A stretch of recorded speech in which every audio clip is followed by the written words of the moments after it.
بسم اللہ الرحمن الرحیم۔ پیارے بچوں، آج ہم کلاس 8 کی اسلامیات کی کتاب سے سبق نماز کی سنتیں اور مستحبات پڑھنے کی سعادت حاصل کر رہے ہیں۔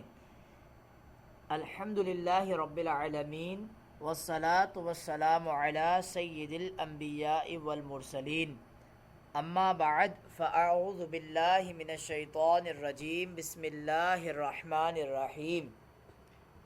السلام علیکم ورحمۃ اللہ وبرکاتہ۔ پیارے بچوں، امید ہے کہ آپ خیریت سے ہوں گے۔ سبق پڑھنے سے پہلے اگر آپ کے پاس کاپی، کتاب، پینسل وغیرہ موجود نہیں ہیں تو جلدی سے لے لیجئے تاکہ ہم پڑھائی کا آغاز کر سکیں، اور دوران سبق جو ضروری باتیں ہوں وہ آپ اپنے پاس نوٹ بھی فرما سکیں۔ صلو علی الحبیب صلی اللہ تعالی علی محمد صلی اللہ علیہ وسلم۔ الصلاۃ والسلام علیک یا رسول اللہ وعلی آلک واصحابک یا حبیب اللہ۔ آئیے پیارے بچوں، سب سے پہلے ہم علم اضافے کی دعا پڑھتے ہیں۔ پڑھیے علم اضافے کی دعا۔ رب زدنی علما، الصلاۃ والسلام علیک یا نبی اللہ وعلی آلک واصحابک یا نور اللہ۔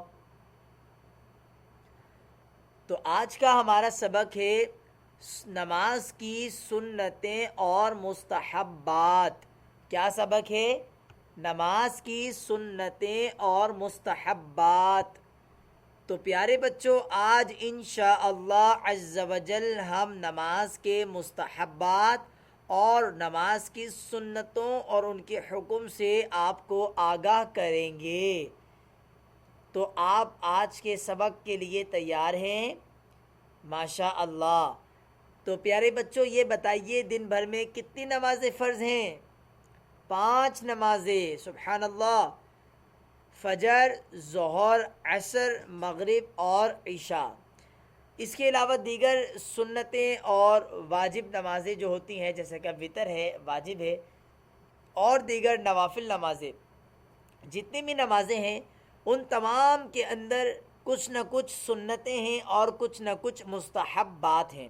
چاہے وہ نماز کوئی سی بھی ہو، فرض ہو، واجب ہو، سنت ہو، نفل ہو، ہر نماز کے اندر کچھ نہ کچھ سنتیں ہیں جن کو ادا کرنا اچھی بات ہوتی ہے اور ان کو ادا کرنے پر ثواب بھی ملتا ہے۔ آئیے سبق کی طرف بڑھتے ہیں۔ جی تو پیارے بچوں، وہ کام جو نماز میں نہ فرض ہیں نہ واجب ہیں لیکن رسول اللہ صلی اللہ علیہ وآلہ وسلم کے مبارک عمل سے ثابت ہیں، انہیں نماز کی سنتیں کہتے ہیں۔ جی بلا عذر نماز کی سنتیں چھوڑنے سے نماز کے اجر و ثواب میں کمی واقع ہو جاتی ہے، اور جان بوجھ کر ایسا کرنا شریعت میں مکروہ یعنی ناپسندیدہ عمل قرار دیا گیا ہے۔ تو پیارے بچوں، آپ بھی نیت کریں کہ آج سے نماز کو سنتوں اور مستحبات کی ادائیگی کے ساتھ پڑھنے کی عادت بناؤں گا انشاءاللہ عز و جل۔ تو آئیے آج ہم نماز کی سنتیں سیکھنے کی سعادت حاصل کرتے ہیں۔ تو پیارے بچوں، سب سے پہلے نماز میں کیا کہا جاتا ہے بتائیے؟ نماز کو شروع کس لفظ سے کیا جاتا ہے بتائیے؟ سبحان اللہ، تکبیر تحریمہ کے ذریعے نماز کو شروع کیا جاتا ہے لفظ اللہ اکبر کہہ کر۔ تو اب تکبیر تحریمہ کہنے کی سنتیں کیا کیا ہیں، آئیے ہم آپ کو بتاتے ہیں۔ کوشش کیجئے گا پیارے بچوں انہیں ہاتھوں ہاتھ یاد بھی کر لیجئے۔ تکبیر تحریمہ کی سنتیں: نمبر 1، تکبیر تحریمہ، تکبیر قنوت اور تکبیرات عید کے لیے دونوں ہاتھوں کو کانوں تک اٹھانا۔ تو دونوں ہاتھ کانوں تک اٹھانا کیا ہے؟ سنت ہے۔ سبحان اللہ۔ چاہے وہ تکبیر تحریمہ کے لیے ہو، تکبیر قنوت یعنی وتر کی نماز میں لفظ اللہ اکبر کہہ کر جب ہم دعائے قنوت کے لیے ہاتھ اٹھاتے ہیں وہ بھی، اور اسی طرح عید کی نماز میں جب تکبیرات کہی جاتی ہیں ان کے لیے بھی کانوں تک ہاتھ اٹھانا سنت ہے۔ نمبر 2، تکبیر تحریمہ میں ہاتھوں کی انگلیاں کشادہ اور قبلہ رخ رکھنا۔ تکبیر تحریمہ میں ہاتھوں کی انگلیوں کو کشادہ اور قبلہ رخ رکھنا چاہیے، یہ سنت ہے۔ نمبر 3، تکبیر کے فوراً بعد ہاتھ باندھ لینا۔ جی ہاں، جیسے ہی آپ لفظ اللہ اکبر کہیں تو ہاتھوں کو اس کے بعد فوراً باندھ لینا سنت ہے۔ تو ان تکبیرات کی سنتوں کو آپ ہاتھوں ہاتھ یاد کر لیجئے۔ آئیے، تکبیر کہتے ہیں تو تکبیر کہنے کے بعد ہی ہم فوراً قیام میں داخل ہو جاتے ہیں، شامل ہو جاتے ہیں، یا یوں کہہ لیجئے کہ ہم حالت قیام میں ہی تکبیر کو کہتے ہیں۔ اور قیام سے مراد کیا ہے؟ سیدھا کھڑا ہونا۔ سیدھا کھڑا ہونا یہ قیام ہوتا ہے۔ اب اس قیام کی کیا کیا سنتیں ہیں، آئیے سماعت کرتے ہیں۔ نمبر 1، ناف کے نیچے ہاتھ باندھنا۔ نمبر 1، ناف کے نیچے ہاتھ باندھنا۔ تو ہاتھ کہاں باندھنا سنت ہے؟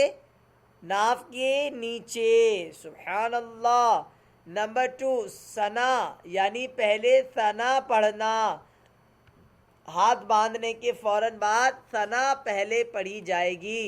سبحانک اللہم وبحمدک وتبارک اسمک وتعالی جدک ولا الہ غیرک، یہ ہے ثنا۔ نمبر 3، پھر تعوذ پڑھنا، یعنی اعوذ باللہ من الشیطان الرجیم۔ تعوذ، ثنا کے فوراً بعد تعوذ پڑھنا۔ نمبر 4، تسمیہ پڑھنا، یعنی تعوذ کے بعد تسمیہ پڑھنا سنت ہے۔ بسم اللہ الرحمن الرحیم۔ نمبر 5، تعوذ، تسمیہ اور ثنا کو آہستہ آواز میں پڑھنا۔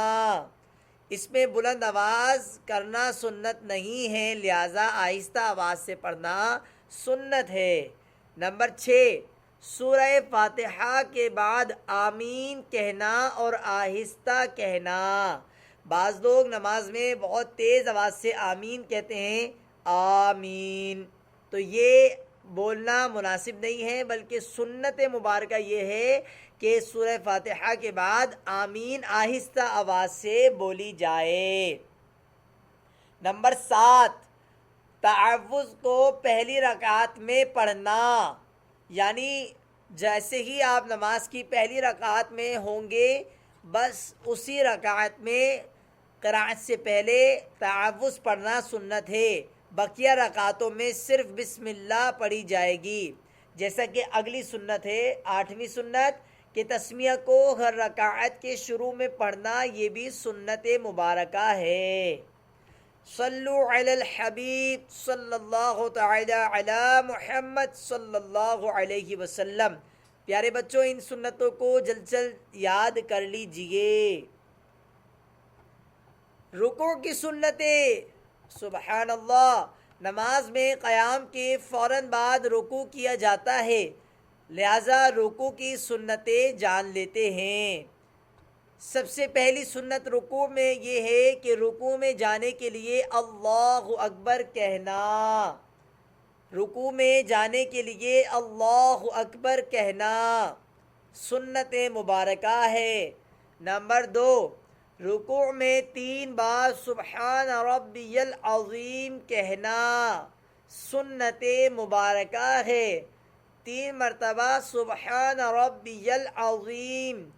پیارے بچوں، اس لفظ کی ادائیگی صحیح کرنا ضروری ہے۔ بعض لوگ سبحان ربی العظیم پڑھتے ہیں، یہ تلفظ درست نہیں ہے، اس سے نماز فاسد ہو جاتی ہے، کیونکہ معنی فاسد ہو جاتے ہیں، لہٰذا وا کی ادائیگی درست ہونا ضروری ہے. سبحان ربی العظیم. نمبر 3، گھٹنوں کو ہاتھوں سے پکڑنا. جی ہاں، جب رکوع کریں تو گھٹنوں کو اچھی طرح ہاتھوں سے پکڑ لینا سنت مبارکہ ہے. نمبر 4، ٹانگیں سیدھی رکھنا. رکوع میں بعض لوگ ٹانگوں کو موڑ لیتے ہیں، یعنی گھٹنوں کی طرف سے ٹانگیں موڑ لی جاتی ہیں. یہ سنت نہیں ہے بلکہ ترک سنت ہے، لہذا ٹانگیں سیدھی رکھنا چاہیے. نمبر 5، پیٹھ اچھی طرح بچھی ہوئی رکھنا. جی ہاں پیارے بچوں، علماء مثال دیتے ہیں کہ رکوع کی حالت میں پیٹھ ایسی ہونی چاہیے کہ جیسے آپ کی پیٹھ پر کسی نے پانی کا بھرا ہوا کٹورا رکھ دیا ہو، تو اس طرح آپ کی کمر سیدھی ہونی چاہیے. تو یہ سنت ہے کہ کمر بالکل سیدھی ہو رکوع کے اندر. تو رکوع کی یہ 5 سنتیں آپ نے سماعت فرمائی ہیں، ان کو یاد فرما لیجئے تاکہ آپ اچھی طرح سنت کے مطابق رکوع فرما سکیں. آئیے اس رکوع کے بعد جب ہم کھڑے ہوتے ہیں تو کھڑے ہونے کی حالت کو قومہ کہتے ہیں. قومے کی سنتیں سماعت کیجئے. نمبر 1، قومے میں جاتے وقت امام کے لیے سمیع اللہ لمن حمدہ کہنا. قومے میں امام کے لیے سمیع اللہ لمن حمدہ کہنا سنت مبارکہ ہے. نمبر 2، مقتدی کے لیے اللہم ربنا ولک الحمد کہنا، یہ سنت مبارکہ ہے. آئیے پیارے بچوں، اب قومے کے فوراً بعد سجدہ کیا جاتا ہے. سجدے کی سنتیں آپ کو ہم بتاتے ہیں. نمبر 1، سجدے میں جانے اور سجدے سے اٹھنے کے لیے اللہ اکبر کہنا سنت مبارکہ ہے. نمبر 2، کم از کم 3 بار سبحان ربی الاعلی کہنا سنت مبارکہ ہے. نمبر 3، ہتھیلیاں زمین پر رکھنا. پیارے بچوں، ہتھیلیاں تو سجدے میں صرف اور صرف ہتھیلیاں ہی زمین پہ رکھنا سنت ہے. بعض لوگ کلائیاں بھی بچھا لیتے ہیں، یہ سجدہ مناسب نہیں ہے، نہ ہی سجدے کا صحیح طریقہ ہے. لہٰذا کلائیاں اٹھائے رکھنا اور ہتھیلیوں کو زمین پر بچھائے رکھنا یہ سنت ہے. نمبر 4، ہاتھوں کی انگلیاں ملی ہوئی قبلے رخ رکھنا. ہاتھوں کی انگلیاں ملی ہوئی قبلہ رخ رکھنا، تو ہاتھوں کی انگلیوں کو ملا کر رکھ لینا یہ بھی سنت ہے. نمبر 5، سجدے میں جاتے وقت پہلے گھٹنے، پھر ہاتھ، پھر ناک اور پھر پیشانی رکھنا. تو سب سے پہلے گھٹنے، اس کے بعد دونوں ہاتھ، اس کے بعد ناک اور پھر پیشانی رکھنا. اس ترتیب سے سجدہ کرنا سنت مبارکہ ہے. نمبر 6، سجدے سے اٹھتے وقت اس کا الٹ کرنا، یعنی پہلے پیشانی، پھر ناک، پھر ہاتھ اور پھر گھٹنے اٹھانا. اسی طریقے سے سجدے سے اٹھا جانا سنت ہے. پیارے بچوں، نمبر 7، بازوؤں کو کروٹوں سے اور رانوں کو پیٹ سے جدا رکھنا سنت ہے. اور نمبر 8، پاؤں کی 10 انگلیوں کو قبلے کی جانب کر لینا یہ سنت مبارکہ ہے. تو ان سنتوں کو یاد کر لیجئے، بار بار پڑھ لیجئے تاکہ آپ کو نماز سنت کے مطابق ادا کرنے کی اللہ تعالیٰ توفیق عطا فرمائے. تو لہٰذا جب تک آپ ان سنتوں کو یاد نہیں کریں گے اس وقت تک سنتیں ادا کرنے میں کامیاب نہیں ہو سکیں گے. تو پیارے بچوں، آج ہم نے تکبیر کی، اسی طرح قیام کی، رکوع کی اور قومہ اور سجدہ کی سنتیں سماعت کی ہیں. انشاءاللہ عز و جل آنے والی کلاس میں ہم بقیہ ارکان نماز، یعنی نماز کے جو اور رکن باقی ہیں ان کی سنتیں اور مستحبات سماعت کریں گے، پڑھیں گے، سیکھیں گے انشاءاللہ. تو اس سے قبل کہ ہم کلاس کا اختتام کریں میں آپ سے عرض کروں گا کہ ان سنتوں کو یاد کر لیجئے گا، آئندہ کلاس میں ہم آپ سے یہ سنتیں سنیں گے انشاءاللہ عز و جل۔ اللہ تبارک و تعالی آپ کے حافظے میں مضبوطی عطا فرمائے۔ صلو علی الحبیب صلی اللہ تعالی علی محمد صلی اللہ علیہ وسلم۔ جزاک اللہ خیرا۔